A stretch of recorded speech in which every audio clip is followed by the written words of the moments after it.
This tractor came about an hour and a half from here. I've been looking at a tractor to cultivate my garden with. I didn't have a tractor I could plant without having to use a hoe and use a tiller. So I've been looking for a cultivating tractor, and the Farmall made a good series that does that.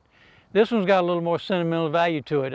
I grew up on a Farmall 100 when I was a little fella, learned how to drive 10 or 12 years old on a Farmall 100. So when I found this one online in Reidsville, North Carolina, about an hour and a half away, I called a guy up and drove up there to take a look at it. He said he just had posted it on Facebook. He said, I've had 4 people to call me, or Craigslist.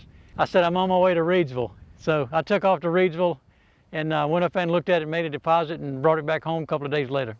Well, not knowing much about the history of how well the tractor had been taken care of, I put it in the shop and started doing maintenance on it, changing the oil, checking the fluids, greasing it, putting new grease fittings on it, things that really needed to be done to it. I asked the guy when I bought it when the last time he changed the oil, and he said, well, it was changed 3 years ago when I bought it, so I knew it needed an oil change. A couple of weeks ago, I found a set of cultivators I wanted. The sweeps came with it on the back and some round discs used for hilling.